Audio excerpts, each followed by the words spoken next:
Welcome, everybody, to another episode of Beauty in the Break. I'm really excited that you're here. And I want to say that I kind of feel like you and me and the person listening today are a team, and we're on this journey together. Totally. And whatever reason you're listening to the show today, I feel like it means that there's something for you in this episode. I could not agree more. I get the image in my head of like when you walk through like a grassy area and there's a bunch of acorns there, and just like one of them, is just going to take root, right?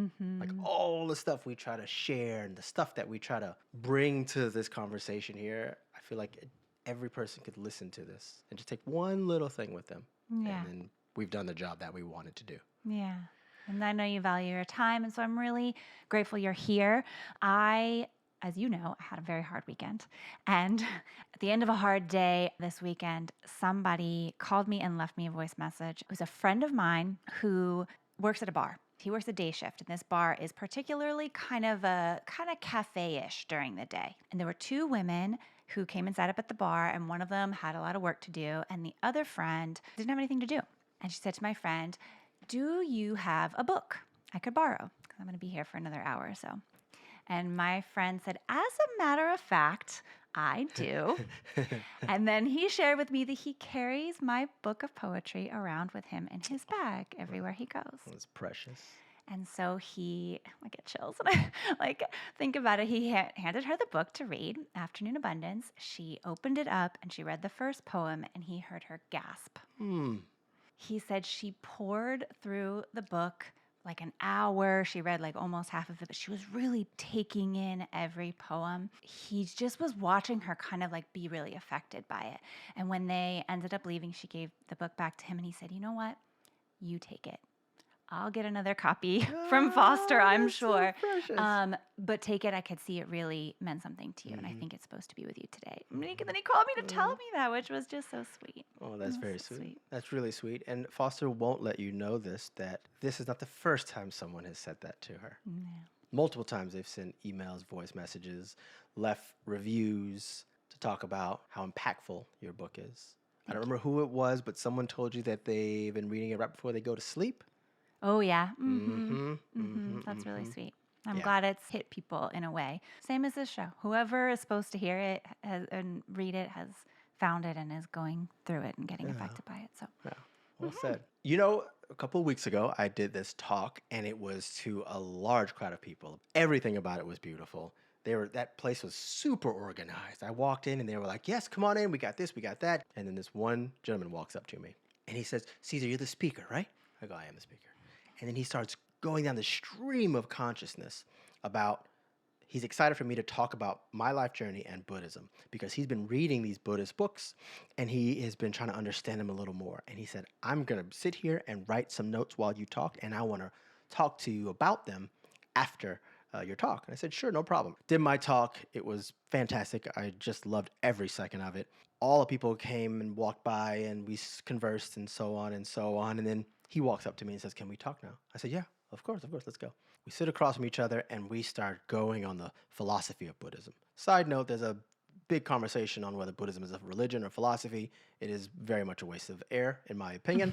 He was like, "What do you think?" So we kind of talked about breaking down what it meant. And then he begun at some point to go into this stream of consciousness that lasted for 10 minutes, tying in from the philosophy of who are we, why are we here, what is the message that's being read in this case, Buddhist texts, to what can we do in our day-to-day life, to the job he worked, to the employees he worked with, to the communication and connection he can try to work with people in their life. By the way, I'm sitting here quiet, right? So listen, yeah. I just need to be listening. And he went for a full 10 minutes. And he would talk and talk and talk and then check in on my face and he'd comment on my face. He'd say, "Oh, your eyebrows are raised. You're still enjoying the conversation." "Great, thank you." And he kept going and going. And then I would smile. He goes, "Oh, you're smiling. I'm glad you're still here. Thanks." And he would just keep going back and forth, right? And then finally he paused and then exhaled and then looked to me. And then he says, "I love you. I want to hug you. But sometimes I don't know if that's appropriate to ask people because I have so much trouble with saying the wrong thing in situations." And then he starts to go into another stream of consciousness. And he pauses again, takes a breath, and you could see his body kind of relax. And I looked at him and I said his name. He looked back at me and I said, "I love you too. I'm always here to give you a hug. We hugged, and immediately he dropped his face into my shoulder and started to weep. Just crying, crying, crying, saying all these beautiful things that he felt about his life. How often do we talk to people and just wait to say the next thing? And then now compare that to how often we can just listen to somebody and get that sort of response. Yeah, that's beautiful. That was you just realizing you're enough. You just being there is enough Absolutely. to affect someone that deeply. That's amazing. Yeah, thank you. Thank you. Well, let's get into our episode today. I'm very excited. Today is a good one. We're going to be talking about saying the words, I was wrong. Ooh, let's let that just sit Mhm. in our bodies for a moment. I was wrong. Yeah. I was wrong about that. I'm wrong in this moment. I got to say, I have personally found that saying the words, I am wrong, has been one of the most relieving things of my life. If I'm about to apologize about something and that I really thought that I was right in the thing, right before I'm going to say, I'm sorry I was wrong, I don't want to say it. That's for sure. But there's a part behind that that's like, you're going to enjoy how much better you're going to feel. So for me, lately, saying things like, I was wrong, I messed up, has been kind of therapeutic and cathartic. Why is it so hard to say that? I mean, the list could be endless. Our own ego, right? We also live in a society where we really point at people for saying like they did this thing wrong, and you don't want to be that person with the fingers pointed at you. It's tough. We live in a very materialized world, so we make it black and white. We do, yeah. But it's not black and white, but we make it black and white. Right. It's a very old thought of I have to be right and that other side of the, I don't know, the land has to be wrong. It's us versus them. And that will maybe somehow I will survive through this. Yeah. But I almost feel like the biggest question amongst our whole society in this age is, am I here to survive or am I here to thrive? Absolutely. Absolutely. I mean, we lived in a scarcity society before, so we had the scarcity mindset. We live in an abundant society today. We still have the scarcity mindset. We do. It's a shift that we can slowly make, and I do think we are making it. Here we are having this conversation about it. But how many times have you seen somebody get on television or celebrities or whatever get caught for something and they only apologize then, or they've doubled down and not apologize at all? It's very hard. I feel like whenever I've said to someone, I was wrong, or I've made a mistake, or I don't know, which is kind of a big, it's a big, I'm wrong. I could be wrong now. I could be wrong in the future. I don't know the answer to something is equally as hard for me to say. When I say that, I feel completely vulnerable. Yeah, it's a very scary thing to feel too. If I can see any opportunity to push that feeling a little further away for now and deal with it later, which every time I see it, I'm just going to keep pushing it out. I start doing that cycle over and over again of right now I won't say I'm wrong. Maybe it's this now. No, maybe it's this thing. That wasn't it. It was probably because we didn't do this. Instead of just saying, you know what, I'm wrong here. I'm going to rip that Band-Aid off right here, right now. I get nervous just thinking about it, actually. I think that we have that law of convenience thing. Like, it's easy for us to just convince ourselves of the moment here without dealing with the pain. But if you deal with that pain from the beginning, you're going to feel better in the long run. Did you grow up around people who were either saying they were wrong all the time or saying they're not wrong? I think in my formative years, there were multiple people that I have spent long periods of time with who had a really hard time admitting that they were wrong. A really hard time, almost to the point where I don't know if I ever remember anybody admitting that they were wrong to me. That did two things to me. One, it turned me inward into shame. I leaned really far into shame. Okay, if they're always right, I'm the one who's always wrong Oh, then. okay. Yeah, does it track a little bit for? No, I mean, yes, it does. But my response to that was like, whew, there's so many ways we could take that, and you unfortunately took it in the way that just turns all the arrows onto you. I turned on myself, actually. Yeah. I can feel that I'm still working on it, of course. It's something I've worked on a lot to feel that shame. But A, it's kind of baked into my personality type a little bit. And also B, I think that growing up with those people and having different experiences with those types of people in my life really turned the shame to myself. Mhm. So then I actually feel like a lot of times it's easy for me to say I'm wrong because it's easier to just say, okay, I'm wrong. You're right. What is it? I'll fix it. Mhm. That's safer to me. The other thing that it did is that if I'm not in a moment of shame, then it ramps up my ego. If the other person is not willing to admit wrongdoing, well, then I won't admit it either. And then we'll Mm. be in a stalemate and we're standing off against Mhm. each other. And it's very rigid. I came from a family of people who have said these actual words, I'm always right. Oof. So, ironically, I grew up thinking I don't want to say that. And then I just found ways to still act that way. Mhm. Right. And one of my biggest things now that I'm really proud of myself is the ability to say, I am wrong. Mhm. Please tell me a better way here. You do that so beautifully. How did you, I mean, first of all, you do that all the time with our kids. You really get down on their level and apologize if you've really made a mistake. And you don't do it all the time. You're not profusely apologizing. I think there's an inherent gender issue here too, because women or people who are raised as women in this world tend to apologize more Absolutely. and apologize for things where they did nothing wrong, where they made no mistakes. They sort of swallow the culpability and try to smooth things over. And that's how we were raised to believe that. So there's a bit of me that is working to not apologize all the time. And still, I need to hold on to the part of me that does need to be vulnerable and admit when I am wrong, when I have made a mistake, especially if it hurts somebody else. Yeah, I like that. I like that part of you working on the other side of not saying you were wrong because so much of our relationship, if I just say, hey, babe, and the tone is just not so warm, you're like, what did I do? I'm like, you didn't do anything. You did nothing. You're good. And I can feel you being so ready to apologize.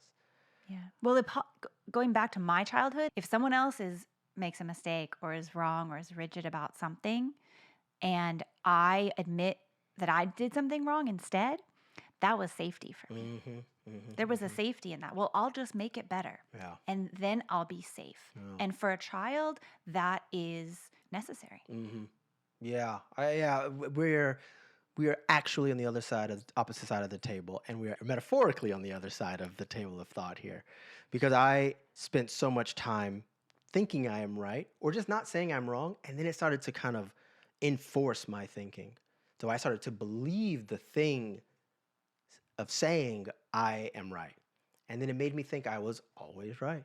And any person who says they're always right is typically not the most secure and grounded person. And I wanted to be a person who was more grounded, more secure in that way. And that requires you letting go of yourself, right?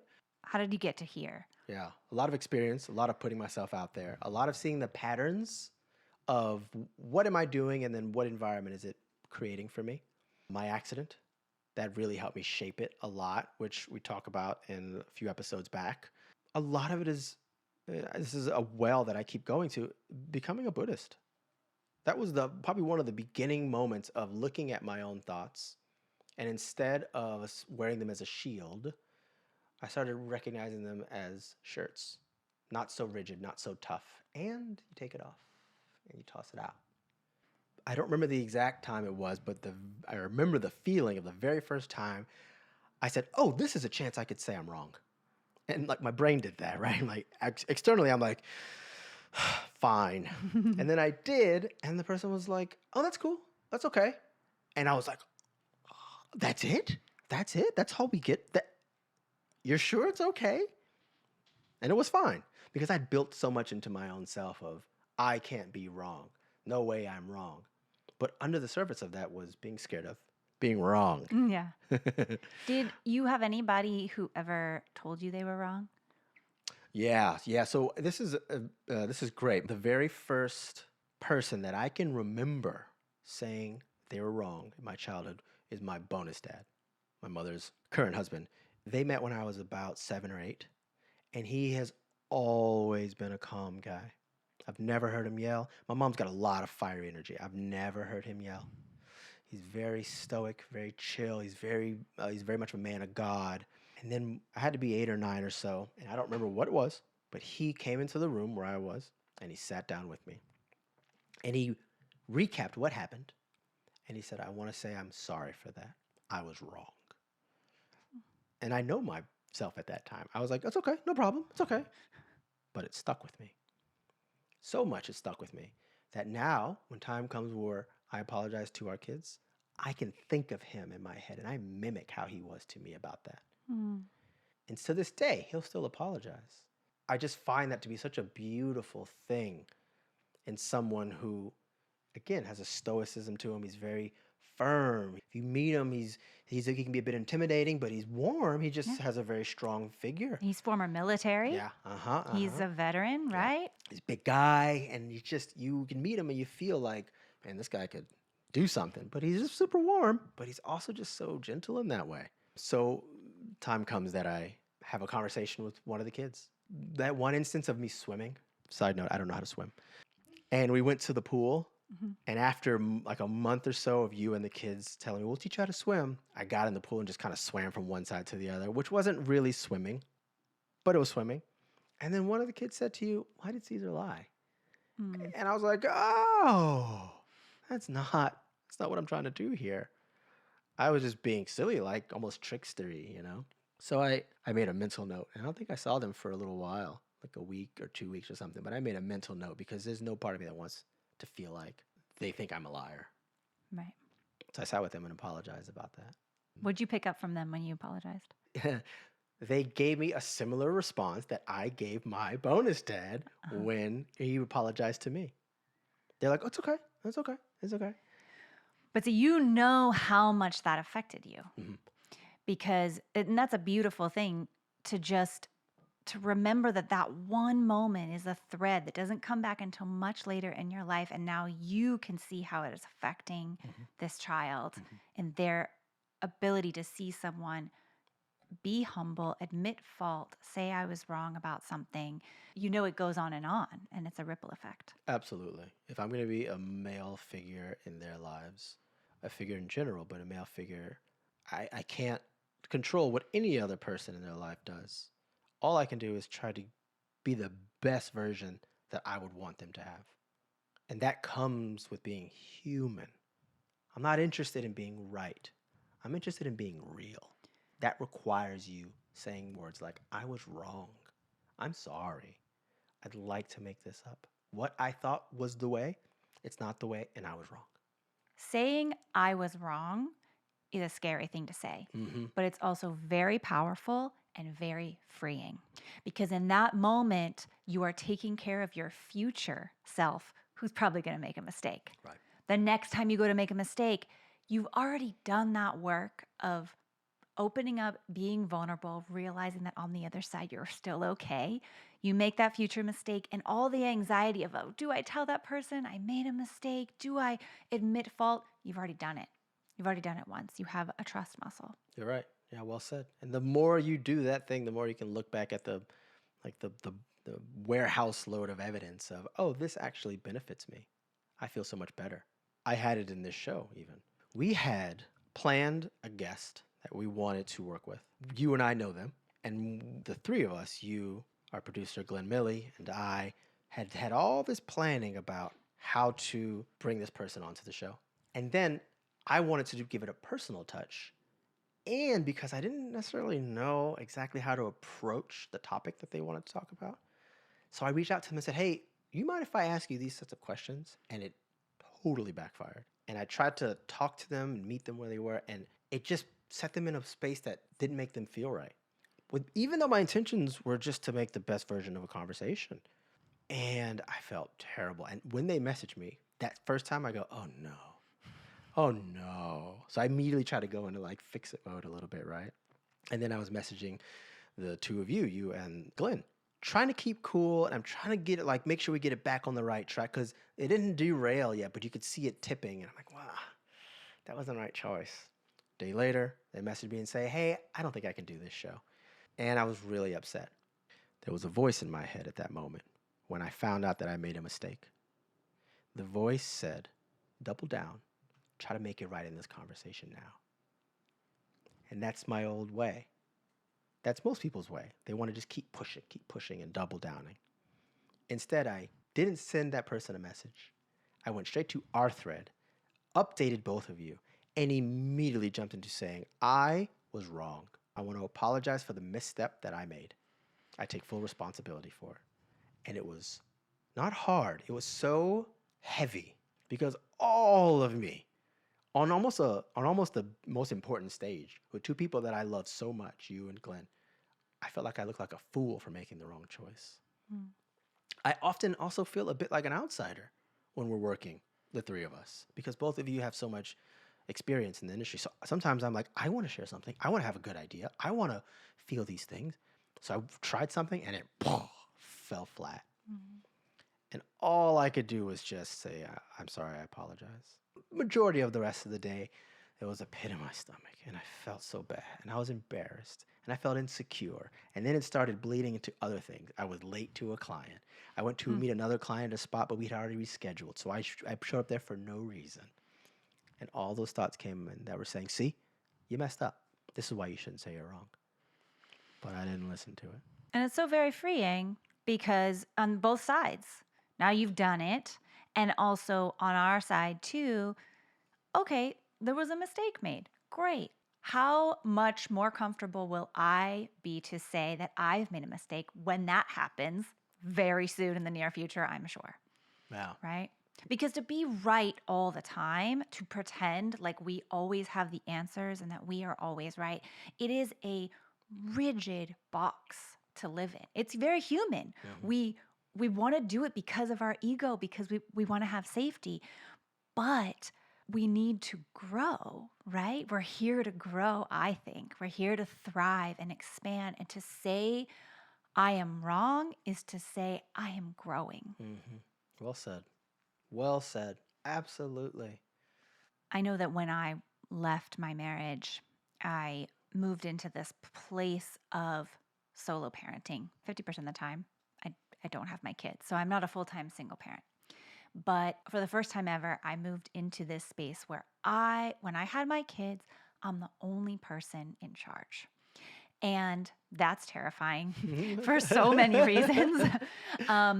But what it did for me was take me to ground zero about how do I want to parent. I've been co-parenting. Some of that was working and some of that was really not working. But now I have to figure out what kind of parent am I going to be for these two kids. You have all the reins. All the reins, Yeah. which is scary. And, you have a lot of power in that sense, but it's also really scary, right? So, I would stumble and fall all the time as a parent. And I would fall into rigidity of like, I said this one thing. I set a boundary. I set a rule. This is it. And I would fall into rigidity. And after that, many times that had happened, I realized, you know what? I need to just be vulnerable with my kids. There wasn't room to pass the torch to a co-parent and take a break always. So sometimes I had to give myself a break or break down right in front of them and then say, and sometimes it was crying right in front of them and saying, listen, I am overwhelmed. I don't know what to do in this situation. I don't know how to solve this problem. Let's the three of us talk about it. Yeah. And each of them in their own way, would melt right in front of me. Whatever was going on, whatever tension, fighting, or, who didn't follow the rules or whatever it was, would just kind of melt away. And they would see me as a human, occasionally console me in my own vulnerability. And they say, okay, we got to work this through together. We got to figure out how to do this together. It's just us. There's no one else here. Yeah. It's just us. And that can be messy. It was really messy at sometimes, but I had to kind of rebuild from the ground up. What is the dynamic of the three of us? How are we going to go moving forward? And a lot of the time, it's a team. We're a team. We have to be. Yeah.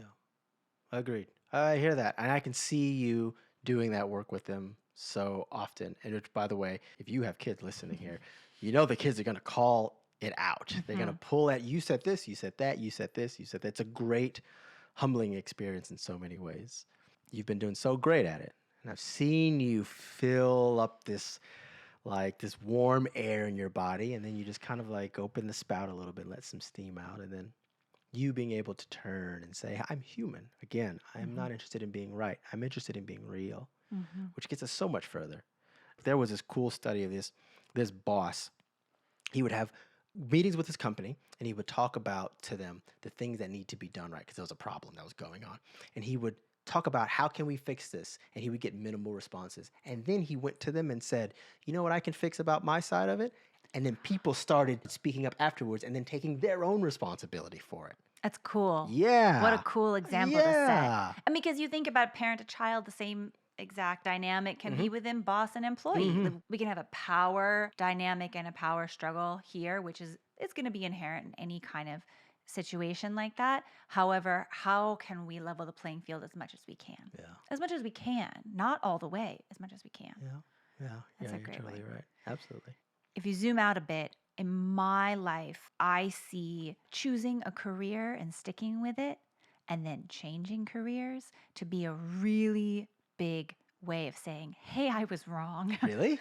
Yeah. Oh, are you serious? I feel, yes, I'm sorry to cut you off. I've only seen you skip pivot. Like, okay, going to this now. right. That's where I'm at now in my Oh, life. okay. Yes, All but right. growing up and all throughout my 20s, I was an actor.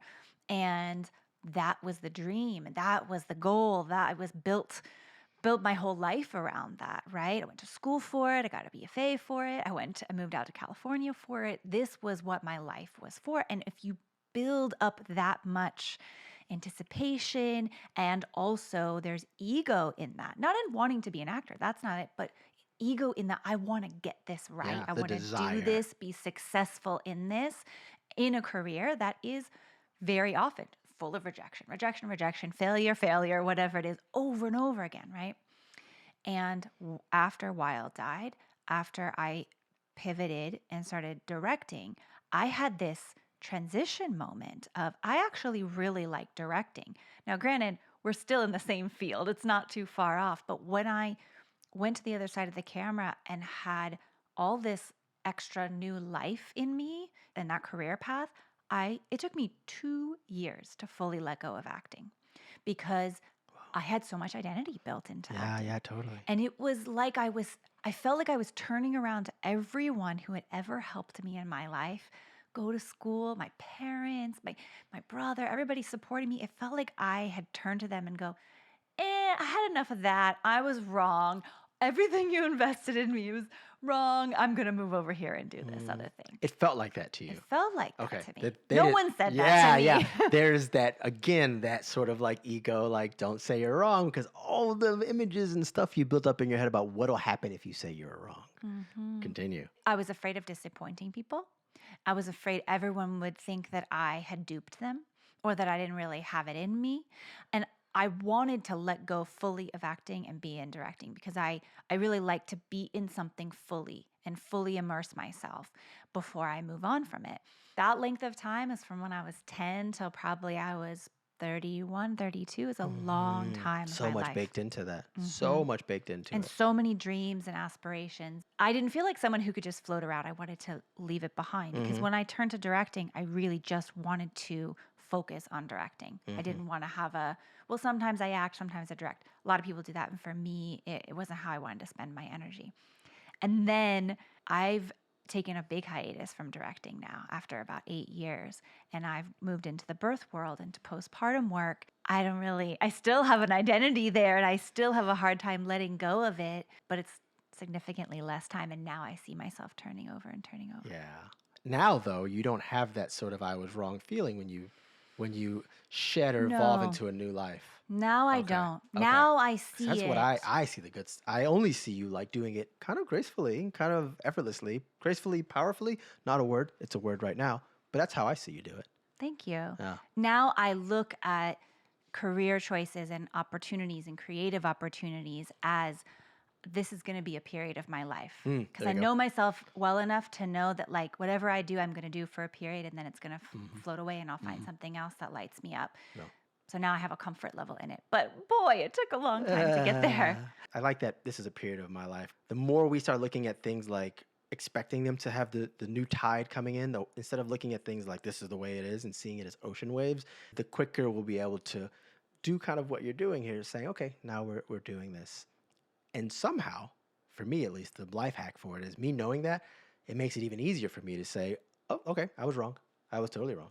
because now I know the wave of the ocean is always going to turn in life. Mm-hmm. And my job is to be more flexible with it, right? Rigidity is where things collapse. That old video footage of that bridge, I think it's like in Oregon or whatever. It's black and white. And the bridge, you can Google this, the bridge starts getting wobbly like this and it breaks. They made the bridge too rigid. It has to have give to it. Skyscrapers. My aunt worked in the World Trade Center. I would go with her when I was a kid in the towers, and when it would rain, you could feel the building wobbling. And inside all those skyscrapers, they have what's called a mass tune damper. And it's a big ball that when the building goes one way, the ball goes the other way. So it has to have give. So you gotta give and not be so rigid in that way. And you, going back to sticking with the metaphor, we're bringing it back to what you're saying. Your voice lit up when you said, it brings me new life. And that's exactly where you got. And so, yeah, that's it. That's the line. That's what I got. I see that new life in you at every turn of pivot that you make. It's amazing. You amaze me daily. Thank you. Yeah, absolutely. Of course. I find that it's really difficult to be around people who can never admit wrong, right? I think it's... Yes. Oh my Yes. gosh. Yeah. I just had like a flash of one particular person. I'm like, oh yeah, right. Yes. Well, it's two things. It's exhausting Uh-huh. and it's not creative. Mm-hmm. We have no control over what other people do. No. We can only be humble and have humility and admit fault to ourselves and with that person, but we're not going to change them. Yeah. We can only offer that. There's a hack I've figured out. If there's somebody in my life that I wish would do that, may or may not ever get it, but I wish they would apologize for something, admit that they were wrong, be vulnerable, be open. I have at times gone into kind of a meditative state and relived a situation with that person being completely everything I want them to be. Oh, cool.